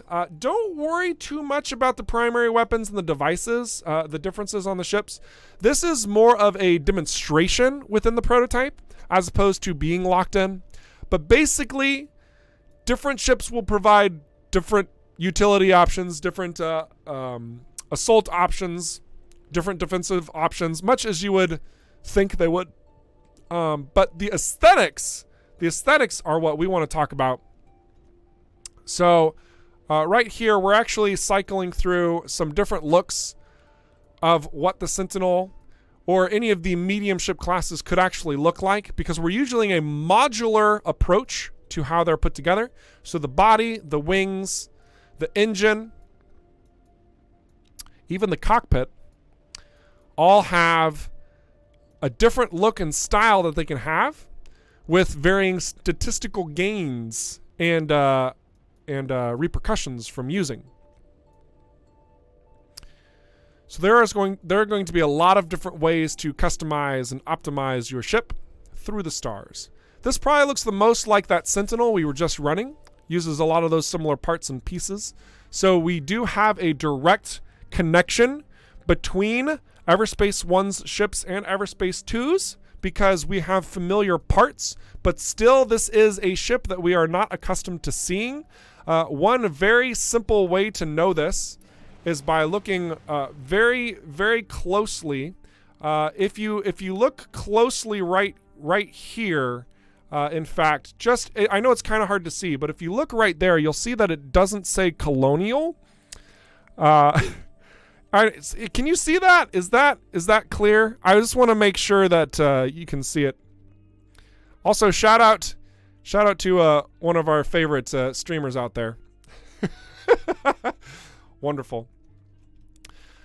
But in seeing this, we know that these might be a similar ship style with similar ship mechanics to what we saw in Everspace 1, but it's not the same ship.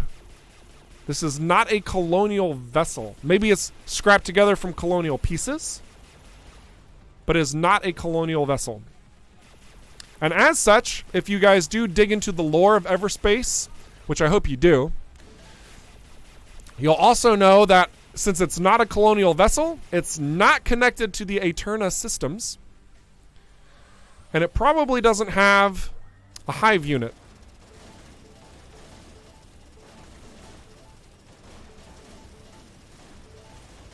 So some pretty big differences from the colonial fighters of Everspace 1 to what looks to be kind of like a colonial fighter in Everspace 2. But we will talk much more about the lore and of these ships in the future. You'll also see it through the story as it develops in certain capacities and degrees.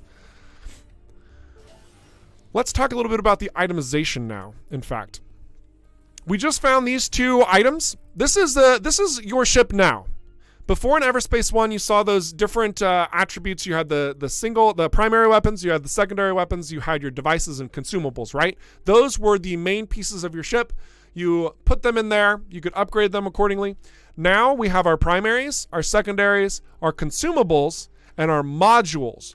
What happened to the devices, you may ask? Well, I would love to show you, but it's not available in this version just yet.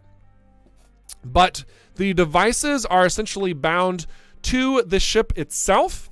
So whenever we chose the Sentinel, for example, we do have static discharger, which we missed was out of range, but we were able to use that. And for the moment, we also have cloaking on here. These are both devices specifically for the Sentinel that can use.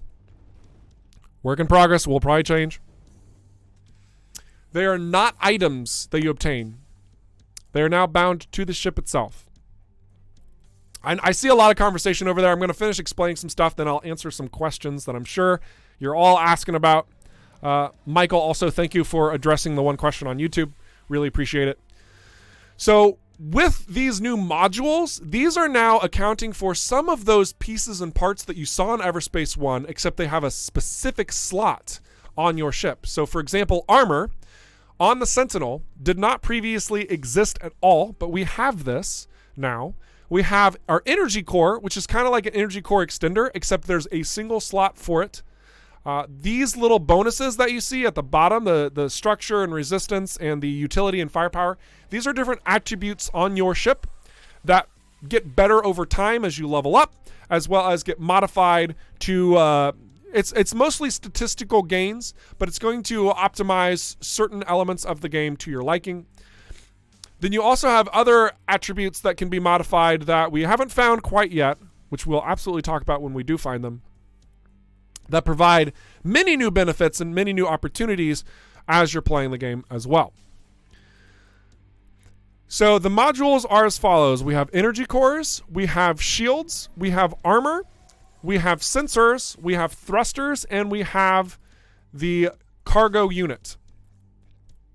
Each one of these can be paired with an assortment of new attributes and features that could dramatically change your style of play, depending on what ship it's been placed on, as well as your player level and perks that you've associated the game with. And you also have this nice cargo bay that can hold a lot of different things as well. It's wonderful. Shoes on, why are you doing the face palm? Oh my gosh, I'm missing conversation. Let's see what's going on here. What is going on here in this chat? You guys. Yeah, no. I was kind of jumping around different features. There's a lot to talk about in Everspace 2 though, right? Let's be clear. There's so much stuff going in here, so don't make fun of me too much. I mean, make fun of me, but don't hurt my wheel wings.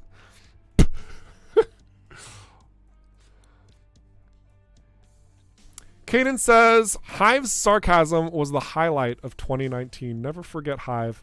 We won't forget Hive either. He will be missed. Even if we cannot get a Hive unit in Everspace 2, any chances we can get a Betty voice pack that's changeable? Oh my gosh, that's brilliant. I really like that. Let's bring it to the team. I love it.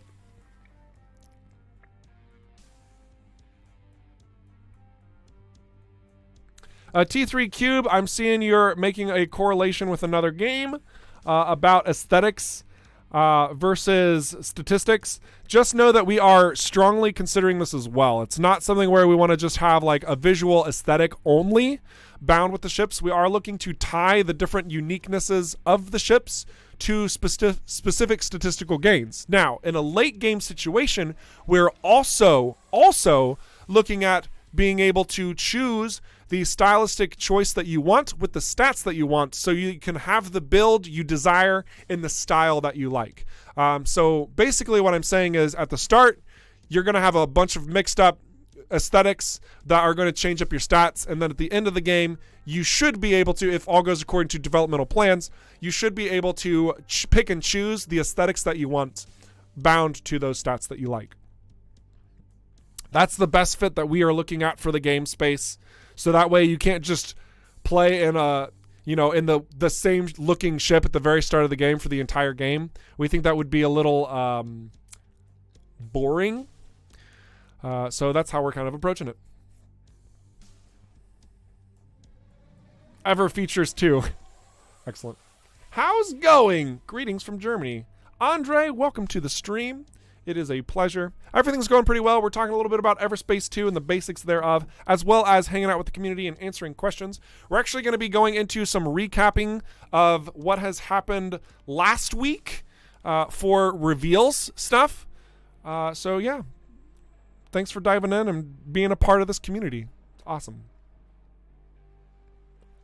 Whew. All right, let's play a little bit more. I want to talk about this new feature right here called Supralight Travel. This is kind of the equivalent to jumping in Everspace 1.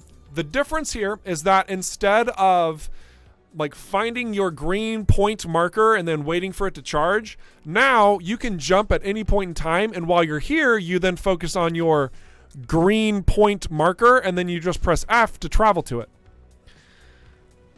Now, before I actually go to this area, I also want to talk about a couple other things too, because as we're flying through here, we can actually point wherever we want. We can go wherever we want.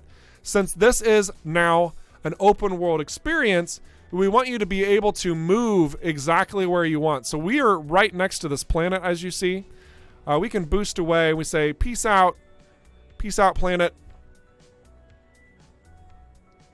Head in this direction, and suddenly you see, oh hey, we're actually here. We're actually moving in the space. We can go to this planet. We can go to this planet. We can go to this planet. And if the game was built, you'd be able to go to these different sites near the planet or on the planet. You'd be able to do a lot of different things and engage in a lot of unique spaces along the way as well. In addition to that, there are multiple solar systems that we are designing, taking a lot of great care in. And if you look right here, you'll see that this site in particular, this one right here, it has a line that you trace all the way over here into this area. This is also canon to Everspace, and that it is a warp gate that takes you from one sector to a new sector. So we have both points of travel from Everspace 1 already locked in place. Lore-wise is complete. Still, everything comes together, except now you can pick and choose your destinations instead of being thrown wildly through a roguelike hunt. So let's go destroy a base. You can also hold to skip, so much like in Everspace 1 where you just travel instantly, you can also do that in Everspace 2. Or you can take your time and just cruise amongst the stars for a leisurely stroll and see what happens from that as well. Now we also have a cruise drive, which allows us to navigate this game space quite a bit faster than normal.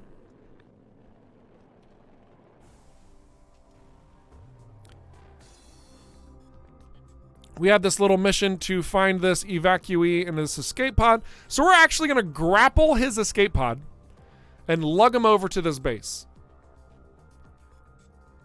A new feature in Everspace 2, in fact. Grappling. I don't even know if we have a specific term for it yet. We've called it grappling, tethering. What else have we called it? We've called it a number of things. Gravity gunning. But we are really excited about the features that are going to come with this one mechanical interface, since it should open up the realm of possibility in a lot of different ways. Face hugging, says Kaden. Oh my gosh. So I'm going to drop this guy off here. He's going to be satisfied with being returned. Would it be possible to have multiple module slots for some components on some ships and ship configurations, while some module slots might not be available at all with some other builds? It's definitely possible, T3 Cube. I think at the moment we want to have as many module slots as possible for each ship instead of make that the restriction. Because if we make this a restriction, then that means you're going to be finding a lot of stuff with this particular ship that you simply can't use. And we're not sure how fun that is for the experience. Maybe you find something really nice and that encourages you to change the ship you're using. You take it back to your home base. You outfit that new item on a new ship. That could be really exciting. But it could also be frustrating if you're like, this is the ship I want to use, dang it. And I can't find this super crazy cool legendary that I just discovered, you know? So we're still making exploration in that field as well. But I have a hunch that we're pretty locked down with having a single module for each ship.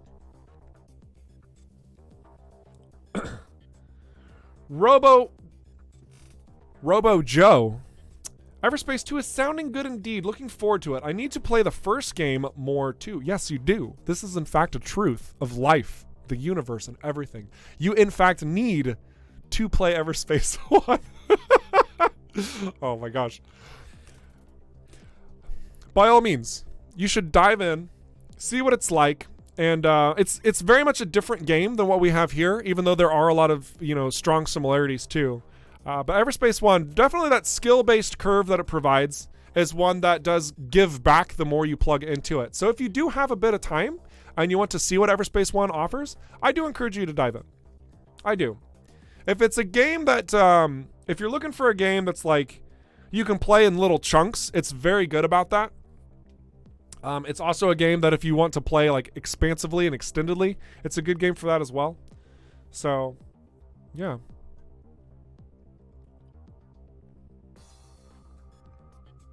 Solus, yes. I'm just going to say yes. There is a chance that enemies could do something like that. He's asking if they would be able to break into debris and that then could grapple and shoot at other enemies. So, yeah, we're looking at a lot of different ways that we could use the grappling mechanics. So, yeah. Just no jumping between systems, says Warp Speed 456. I know that I'm missing the specifics. Oh, you mean like jumping between here and here? Or like here and here? Well, I do want to point out that this system right here, this Perilous, doesn't have a connecting warp gate. Maybe that's by design. Maybe that's because it's a work in progress. But I will say this. If you are in a ship that you don't desire to fly in and you're over here, it would be kind of a drag to have to travel all the way back to your home base over here. So we are looking into the equivalent of fast travel options within the experience of Everspace as well, just so that we are honoring your time.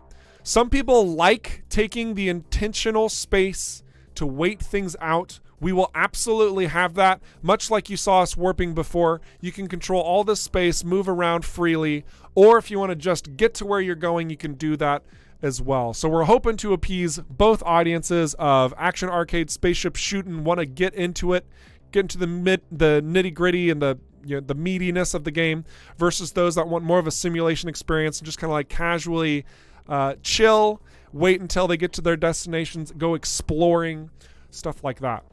So trying to find that balance for both.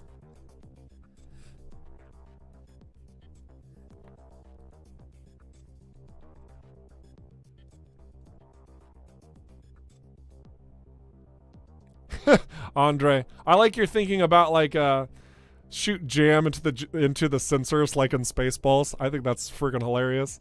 But we'll see. We do like to take the game pretty seriously and what's the applications and the components of the game on a more realistic fashion by design. But we'll see if we can have some playful fun in it, because that would be fun. Whoops, sorry.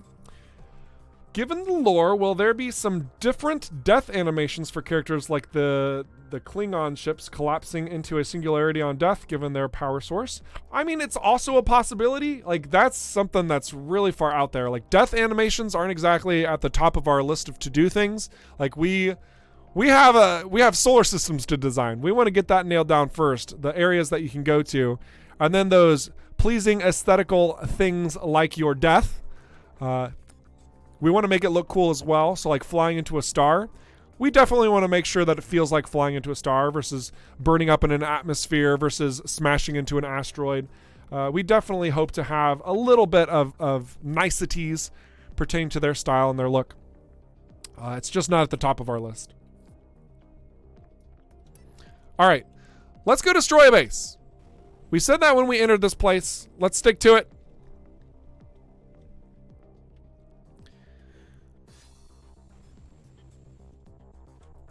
I see another question.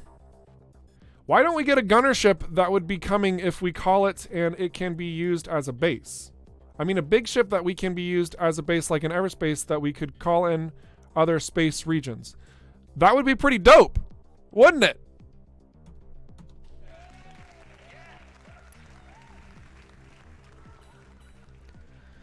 We'll see what time allows. All right, let's go destroy this base. So something else that's worth noting is that all of these different locations are handcrafted environments, right? So because of that, the level design is very intentional in how you navigate it. And also there's probably lasting effects based on what you do in certain spaces of this world. So for example, this particular base, once we destroy all of these components and we remove the faction involved, they're probably not going to just be here the next time we show up. In fact, there might be something else in place of the base when we show up. Maybe another faction's trying to move in. Maybe we can destroy the freaking asteroid outright. Maybe we'll have an opportunity to take the base for ourselves in some capacity. I don't know. The point is that there's opportunities here to be had with how we have this interaction with this particular base. So we have a couple more banners to take out, for example. We're just kind of dodging and weaving these drones because that's all I'm really going to do. All right, there we go. So you'll see this door opened up, and now we've got this interior space we can blast. We're going to start firing at it.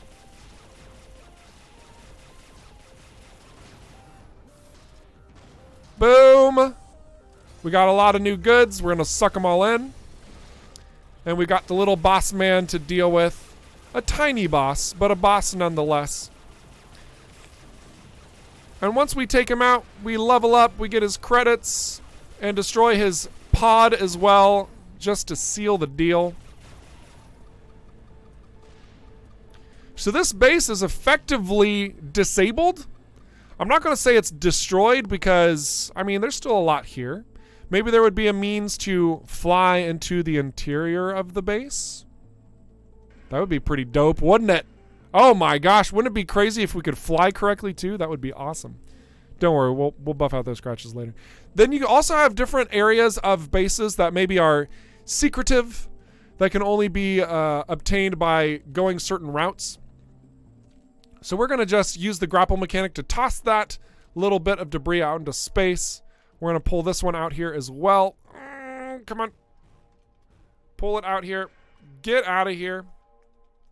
And now we can actually travel through this space and see what's underneath the base. There's not really a lot, but in certain areas, you'll certainly be rewarded for your time and your trouble to try and navigate this space, as I am still a terrible driver for some reason. Oh my gosh. I may or may not have stolen a pilot's license for this stream. Oh my gosh. All right. So that's cool. That's neat. Let's fly to another place. What's the time? What do we got here? We got 20 minutes left. We do have a lot of really cool pictures and things to cover that we revealed last week, so I want to make sure we have enough time for that. Those sounds need to be louder. Oh, is my sound too low? Oh my gosh.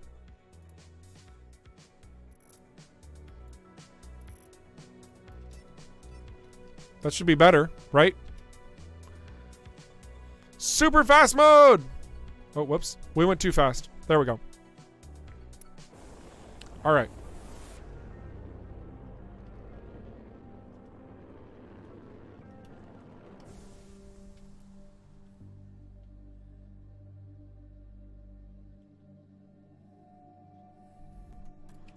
Hopefully these sound adjustments are better. Can physical ship parts be damaged or destroyed like a wing segment? So visually, that is not something that we currently have on our plate. But from a mechanical perspective, absolutely, in fact. So if, like, you could actually have your pulse laser get damaged, you could have your shield get damaged, you could have your sensor overheat, you could have your thrusters get damaged, stuff like that. These different components you'll have to repair, much like you have those components in Everspace 1 that you have to go and repair, right? Consider this, because we're adding a lot of different flexibility with how the ship looks and all of these different modules of how it's going to appear out in the space, we would have to create an equal number of damaged wing segments and body segments and engine segments for all of these pieces across every single ship if we were to add something like that. And that is not a small amount of work. So know that it's not that we don't think it would be awesome, because it would be, but our focus again is much in line with making sure the content is added first, and then all of those beautiful aesthetic options are second. I say that, and already aesthetically it's looking pretty solid, right? So right now we're really in content production mode. Like old Everspace. Oh, you're talking like ship damages? Yeah, so that is something that we're looking at to come back. So like you see the damage on the ship. We have it in a different capacity here. I'm just going to fire at this guy and maybe he'll show us. Shoot at us. Perfect. We actually have to have our shields go down in order for this to work. Because shields, you don't see any damage. But the second that goes down... yeah, so you can see like right here we got hit. So we have that damage affecting the visual look of the ship. We got hit right on the side right there, so you can see that as well. We got hit over here. So there will be visual details, especially when you like stop and take a photo of the ship, right? To make something really, really pop the way that you want it to pop.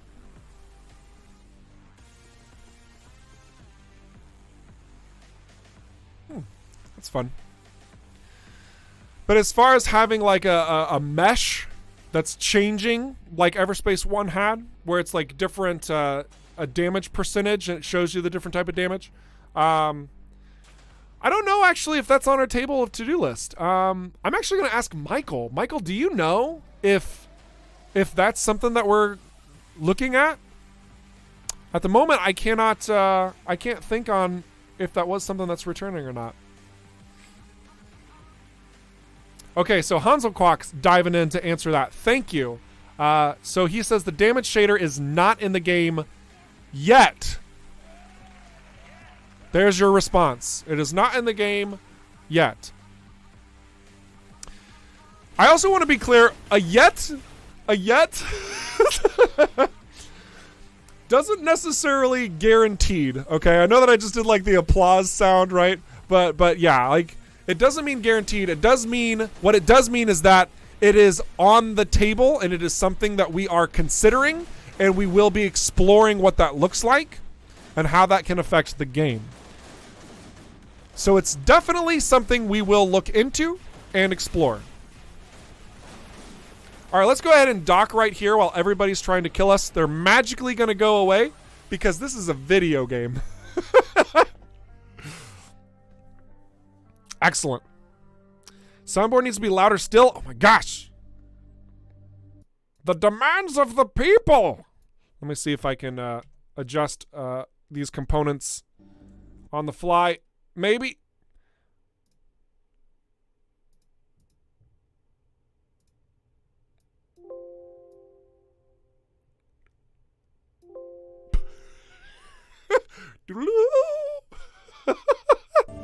Excellent. Is that better? Oh my gosh, that's a little too loud now.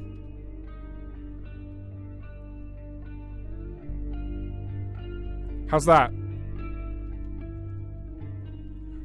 Woo! Okay, that should be a lot better. Thanks for pointing that out, by the way. Also, sorry, rip headphone users for that nice little moment. Oh my gosh. All right. Let's see what we have on board here. We have some earth wine, which we're going to sell. We're going to sell this plating. I just assumed you wanted it quiet. Yeah, I kind of did, but I also want to make sure you guys can hear all the wonderful sound effects going on. I say that, and we've actually already changed a lot of the sound effects that you hear here. Oh my gosh. But still, I'm sure that you've heard some of the components of what we've done. Like whenever I've shown you the developmental builds, like you've heard some updated sounds. We're still even pushing that further. We want to have really crisp, meaty sounds for when you're using your equipment, you're using your weapons, all of that stuff in between. That's important. Excellent. So we're probably going to die here. That's fine. This is fine. We kind of ticked off the GMB and it was not smart on our end, but we wanted to show you the damage. That was important. We had a good question. We want to make sure it got answered. Will there be jump scares? I would ask Andy that question.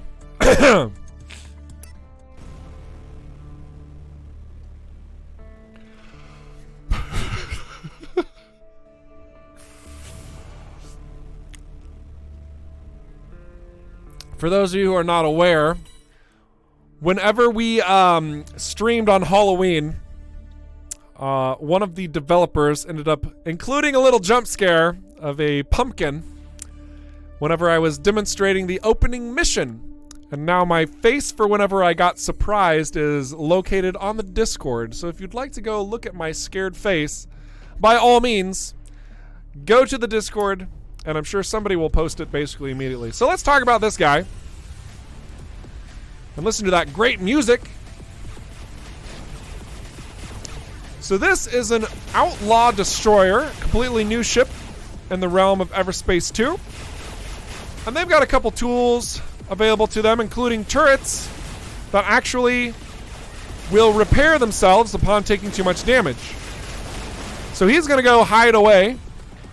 And also, he's taken so much damage that he opened up these ventilation shafts on the inside, which now we can do a tremendous amount of damage, which he now closed and gained new armor. You can see by that orange sliver right there. But every time we take out that armor, he's going to cool off so that he can regenerate his armor. That's one of his special abilities. But by focusing in on these weak points, we can do a dramatic amount of damage to him to take him down. So he has just a sliver of health left. We're just going to punish him from the outside and watch him explode.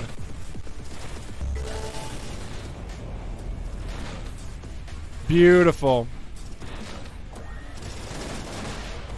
And a lot of the larger ships are going to have different opportunities for you to exploit in the full game. To see, to have a lot of variety in those larger vessels. This is including but not limited to having very specific weak points on the exterior of the ship, having weak points on the interior of the ship, having elements that you can grapple and rip off, having unique weaponry that bypasses certain areas of the ship, and a lot more to come. So you will be rewarded by having certain play styles as you play the game. All right, so we have about 10 minutes left. I want to show you some of those new content pieces that we did reveal last week for anybody who wasn't able to see. So we are going to go ahead and shift things over just to that, as long as my computer doesn't crash. Good, good. Everything looks delightful.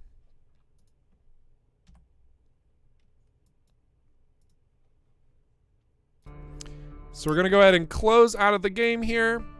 Say goodbye, game. Goodbye. We'll see you again next week.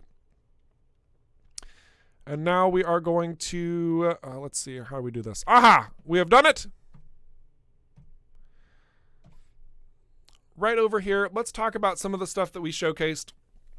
Basically, it was a lot of elements of the interior space and how we were kind of navigating this.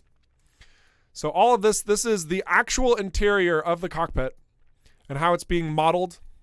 A lot of different beautiful things happening all at once. We're really happy with how it's all coming together. You can see right here, this is a much more polished version of it. All of these different buttons in the middle. And this screen, like these screens, will be showing you exactly what you have in the game and all of your corresponding elements.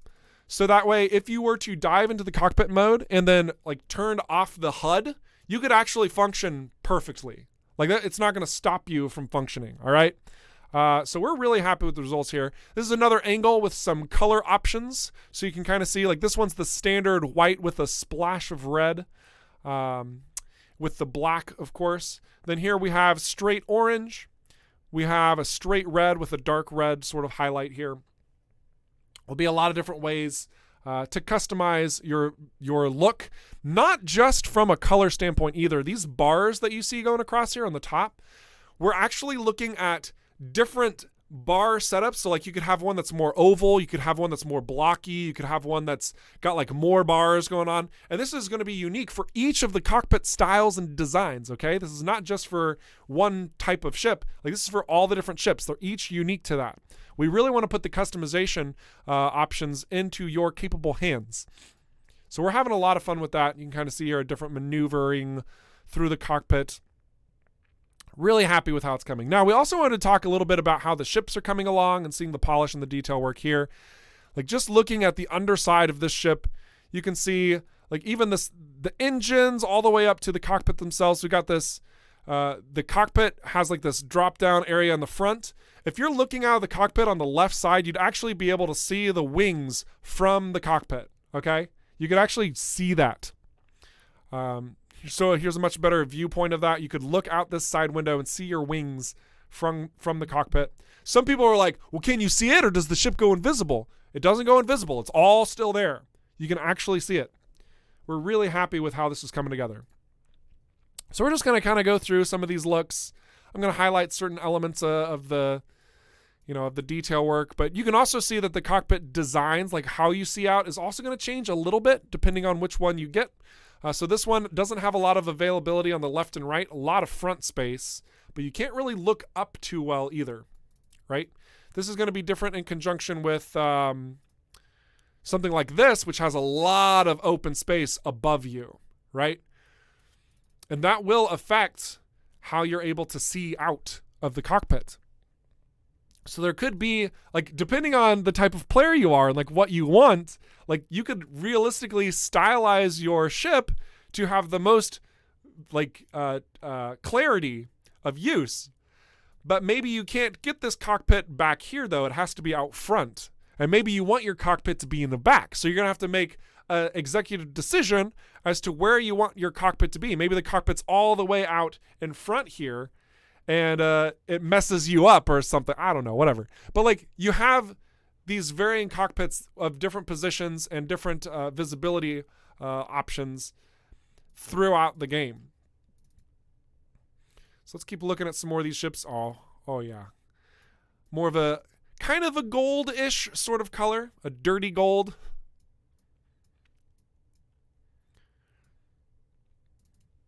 But you can see a lot of that quality coming through now.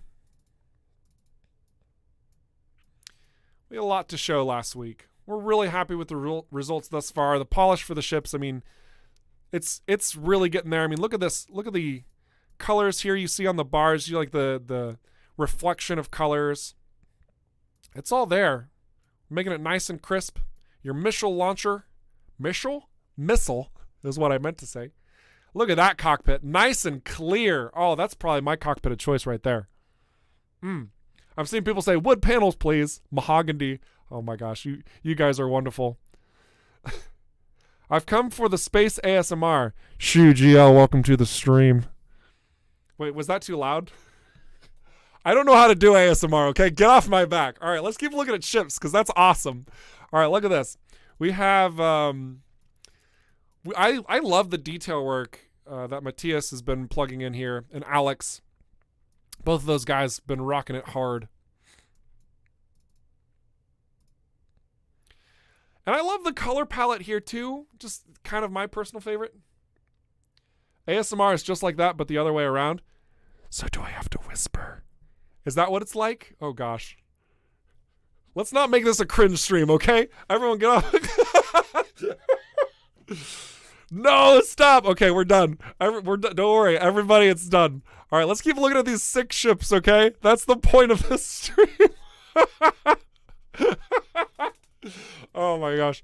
But yeah, I mean, obviously we're having a lot of fun with designing these ships, and we're really pleased with the results. You'll also see like the weapons themselves. They're actually taking the color palettes of the ships too. And depending on how many different approaches, bodies to the weapons there are, which in Everspace 1, there were differences to some of the weapons, okay? It wasn't every single weapon, but there were some differences. Like we could have some cool looking shots that could show other people like exactly what weapon you're using just by looking at the screenshot alone, which could be fun. We might even be able to do something like that with the missile launchers as well. Like if you've got a larger missile, you'll see that larger missile, stuff like that. Oh my gosh, Aurelia. Don't encourage it. Oh my gosh. I love you guys. You're fantastic. Oh yeah, Supreme Commander colors. Yeah, that's actually a good point, Andre. It does, doesn't it? Very vibrant, very bold colors. Then we have the more traditional Everspace colors. The traditional being like Everspace 1 to Everspace 2. The colonial colorations, if you will. We have the white, the black, and the red. Nice and clean. This is also to show like where the different cockpits can be, how the wings get changed, how the engines gets changed from a pretty similar vantage point. So you can tell that we're doing a lot of work to diversify your ships. Like all 3 of these ships, like let's talk about all 3 of these ships. How many different ship subclasses do you see between these 4 images? Is it 4? Because that's incorrect. It's 1. This is all a single type of subclass in the game, okay? All 4 of these is a single subtype, okay? And there are multiple subtypes in the game of different types, of different classes, right? Subclasses. I should say proper terminology here. Subclass. So yeah, like lots of different variation to just a single subclass. We're really happy with the results of this so far. All right. And then our final look here, just the nice clean cockpit Rockfish logo. You can see a lot of that detail. It's really coming together nicely. We're really happy with the results. And there's a lot more to come. Every single one of these images you just saw comes from a single class. From a single class. There are 2 more classes with all of their unique subclasses to go. So if you are even remotely enjoying what you like here, you're gonna love what's coming, guys. You're gonna absolutely adore it. We're very, very happy with everything coming along. Oh my gosh. All right, so we are going to open up these last couple minutes with any particular questions, observations, concerns, any clarity for anything. Maybe you missed something in the stream. By all means, dive on in now. I'm going to try and rapid fire some questions before we log out for the day. And yeah, let's do this. Oh.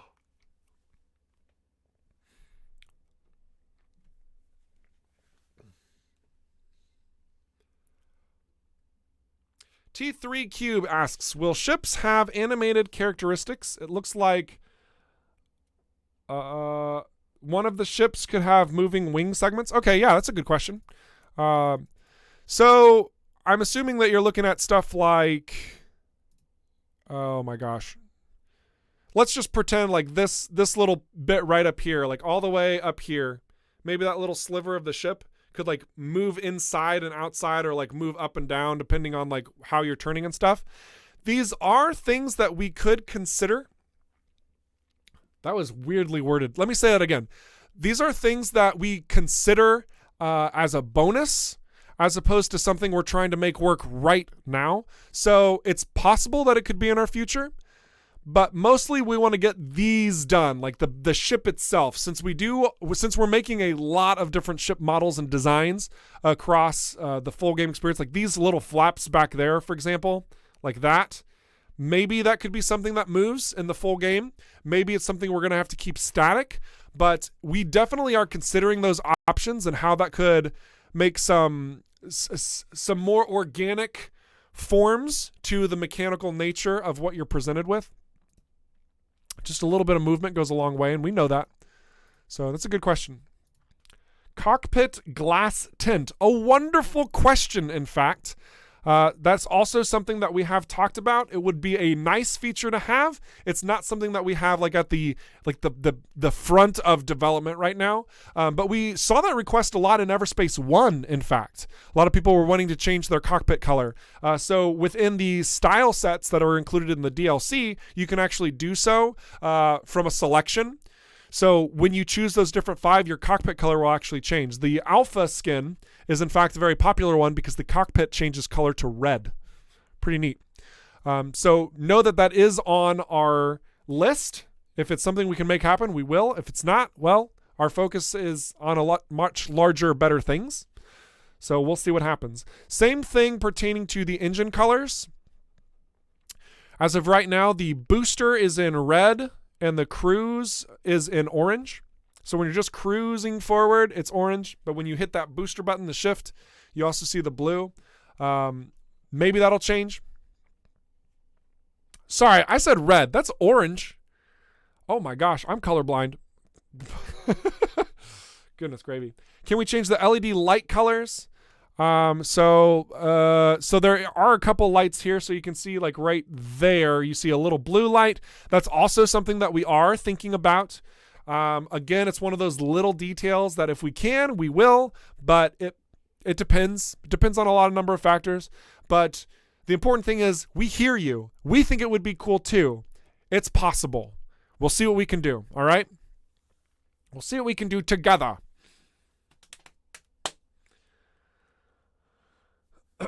Andre asks, can we get a DLC Defend the Core game type like Dungeon Defenders, but it is a horde modus and we can grab the stuff that we can destroy, or more like a Gears horde mode in space?